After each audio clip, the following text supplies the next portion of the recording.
My name is Caitlin Patton. I'm the executive director of the National Music Festival, and I live in Chestertown, Maryland.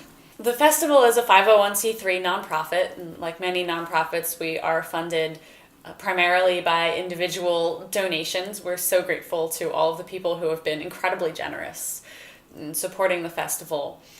All the money that we raise goes into being able to provide full scholarships to every apprentice who comes here. And that's, over 100 scholarships. And the only way we can do that is to cover the costs of the festival through donations. And ticket sales help.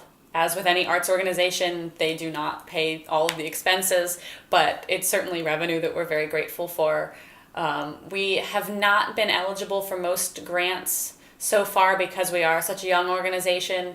As we progress, and especially as we get into next year, we will be eligible for many, many more grants, and we'll be applying for grant funding. Again, they all come on full scholarship. All the musicians, the apprentices, have to do is get themselves here and feed themselves. And I do envision a time in the future when we are financially stable enough and have grown enough that we may have some scholarship money to award for travel and even a per diem for meals, not necessarily for all apprentices, but for those who have real financial need.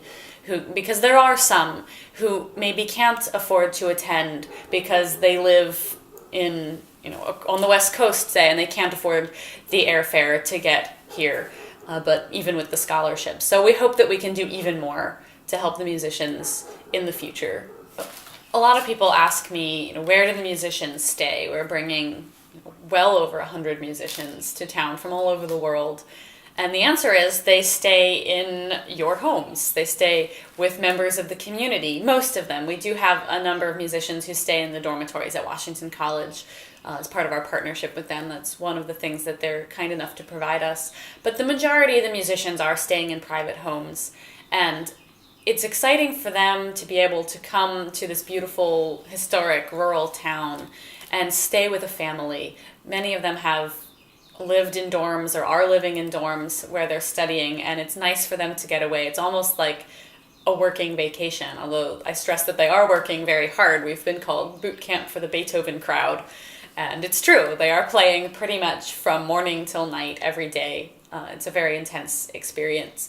But it was exciting for us last year to see the kind of relationships and friendships that formed between the local hosts and their musician guests. I know of musicians who came back over Christmas to visit their hosts. I know many hosts who will be housing musicians again this year who've asked to have the same people, in cases where those same people, most of the mentors, are returning, to have them come back and stay with them again. And I know many of them have kept in touch, certainly by Facebook, by email, by phone, and it's very exciting for us to see that network of friendships form.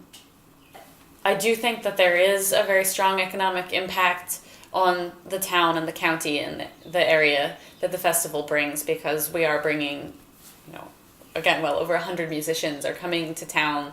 They're eating at restaurants, they're buying gas, they're shopping, they're spending their money here in Chestertown and in Kent County. And also the audience. I think the festival's very good for tourism. I think we're starting to see that impact, and I think that impact is going to grow a lot over the next several years.